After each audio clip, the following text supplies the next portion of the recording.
En una de las represas de acá, los peces se murieron. Todo el mundo le atribuyó lo de los peces a algo raro, pero nadie se lo atribuyó de que el gorgojo había destruido el bosque y eso ocasionó el aumento de 1 grado de la temperatura. Los efectos de cambio climático no debemos ver lo que solamente es de la superficie de la Tierra hacia la atmósfera. Hay un impacto fuerte en las aguas subterráneas, sumado a la explotación del agua subterránea. Luego esto va a ocasionar problemas. Uno, difícil lo que es la recuperación de bosques, provocando luego inundaciones, porque el bosque es un filtrador del agua. Y si nosotros filtramos agua en la zona de recarga del suelo o en las capas superiores del suelo, eso es un controlador de temperatura.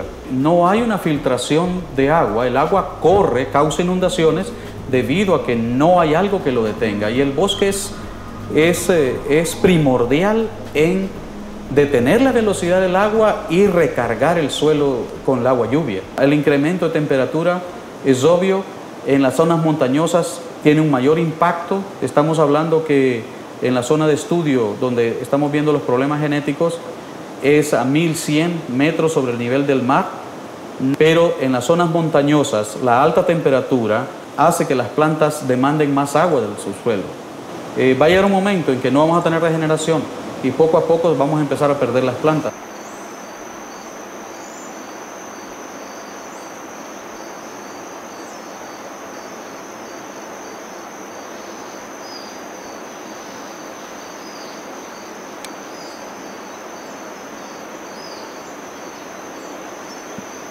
Se prevén importantes pérdidas en la biodiversidad a lo largo de todo el país por la escasa conservación de los procesos ecológicos esenciales, exacerbados por el aumento de la temperatura ambiental y las irregularidades en la precipitación anual, provocando estrés hídrico y térmico de las especies de flora y fauna más vulnerables al cambio climático en Honduras. Muchas especies se están acabando, ya no hay como antes, que hablamos de especies como la tortuga, ya no hay tortugas como antes, ¿verdad? Que salían a desovar en determinada temporada de la estación del año. Hoy ya no se hace eso.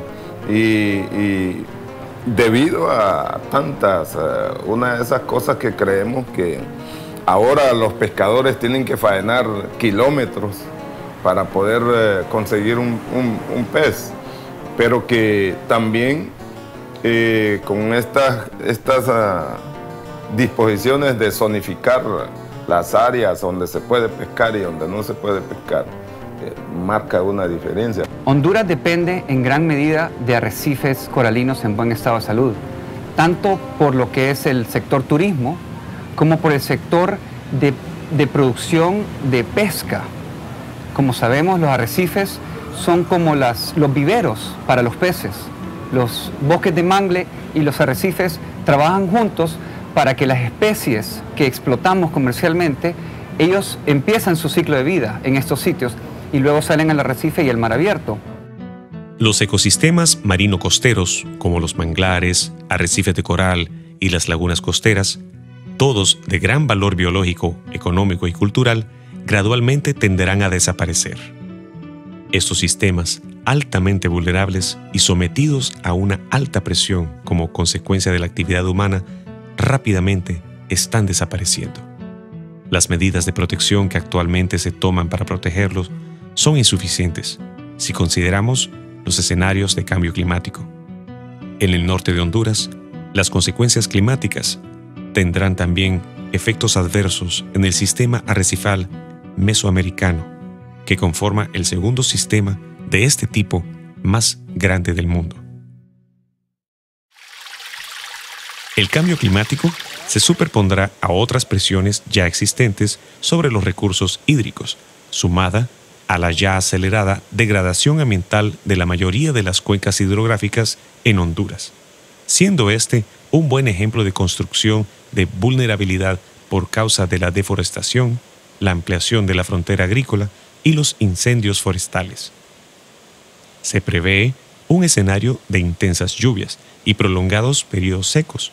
Aspectos claves para el desarrollo humano, como el acceso a agua potable, se verán ante un desafío aún mayor. En Honduras, el 2% del agua de lluvia que cae es utilizada directamente por los seres humanos, mientras que el 98% es devuelto al mar. Actualmente, la ausencia de políticas para captura del agua, ya sea de forma natural, por infiltración al subsuelo, o artificial, por medio de represas, es uno de los principales factores que nos pone en riesgo de inundaciones y de sequías. Propuestas innovadoras como el enfoque de cuencas del Plan de Nación muestran el inicio y posible solución para la conservación del recurso hídrico en Honduras. La agricultura y seguridad alimentaria en Honduras se ve afectada por las siguientes variables relacionadas al cambio climático. Una variable que afectará el desarrollo normal de los cultivos es la elevación de temperatura. Los cultivos se desarrollan dentro de un óptimo de temperaturas. La elevación de la temperatura afectará el rendimiento de los cultivos y obligará a los productores a buscar nuevos terrenos donde desarrollar sus cultivos, ampliando la frontera agrícola y compitiendo potencialmente con áreas protegidas y fuentes de agua. Tenemos que hacer proyectos agrícolas pensados de una forma que se puedan adaptar al cambio climático. Calculamos que cifras en torno a 100 millones de dólares son las pérdidas que tiene el país. Una parte la absorbe, claro, las instancias públicas y otra parte la absorbe la población.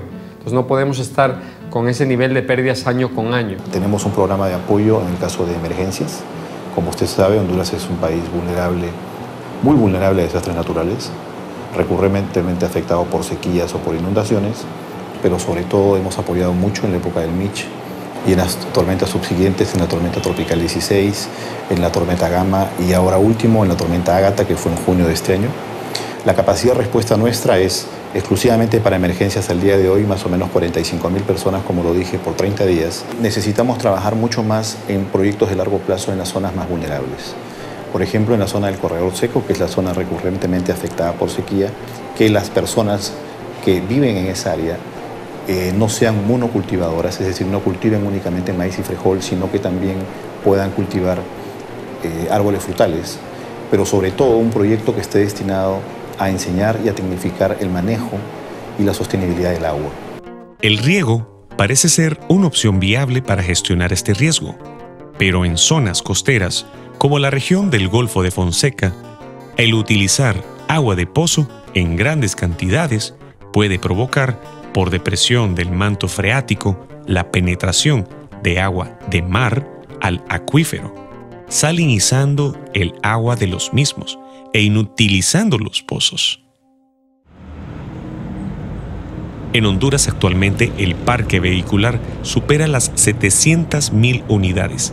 Las emisiones de CO2 vehiculares no son el gas de efecto invernadero más contaminante, pero sí es el que más es producido a nivel mundial.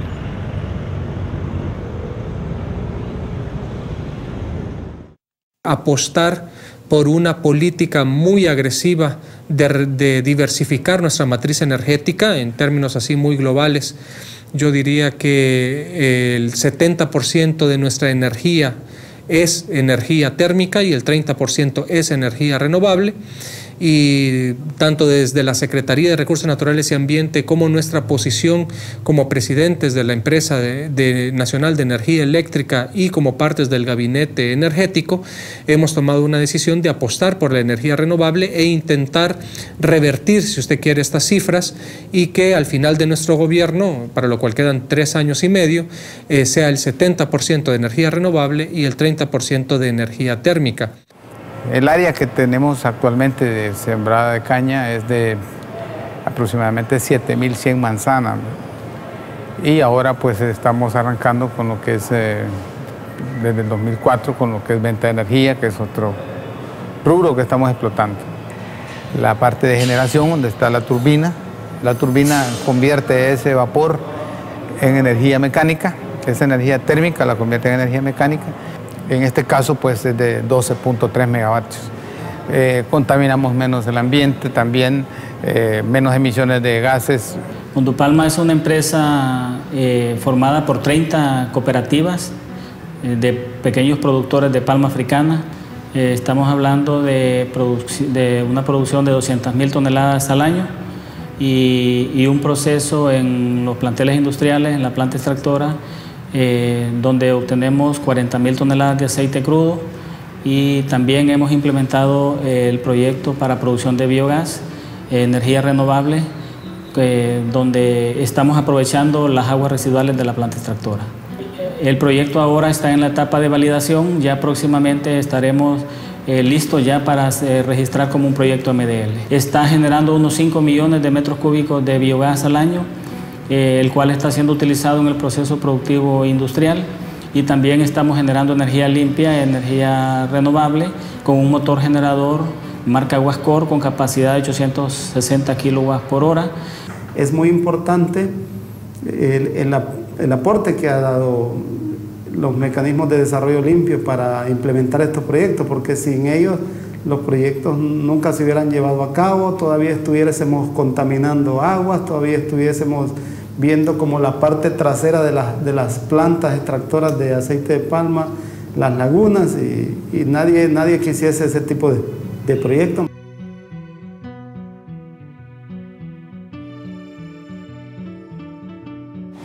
The La Esperanza Hydro Project has been nominated for various awards because of our work selling carbon offsets. We were actually the first in the world to sell emission reductions, and one of the first, if not the first, hydroelectric project to achieve the gold standard. This is the first phase of the hydroelectric project, and it is actually the smallest of the 3 phases. Here we generate 0.5 megawatt. One of the requirements when you're developing a hydro project, one of the requirements when you want to sell a CER, gold standard, or just regular, and very often one of the requirements of CERNA for obtaining an environmental permit is to create as little negative impact. So what we're looking at here is our penstock route, which actually runs close to 5 kilometers along our project. So what one of our requirements is to make our penstock route look like it's back to nature. So because the hydroelectric project produces energy with water, we actually produce no leakage emissions, so which means we're not creating any emissions in the atmosphere.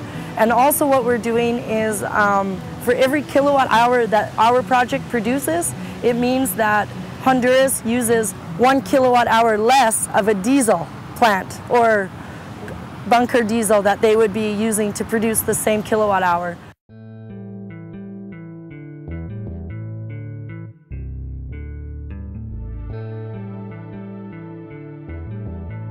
El gobierno local de Puerto Cortés pues ha venido trabajando para poder ponerse a tono y poder contrarrestar algunos de los efectos que esto genera. Poder ver la utilización de todo ese residuo agrícola que el municipio ya genera para poder también sumarse a una producción energética utilizando la biomasa. El proceso que nosotros hemos visto es poder llegar a tener un municipio que pueda atender todo su tema energético.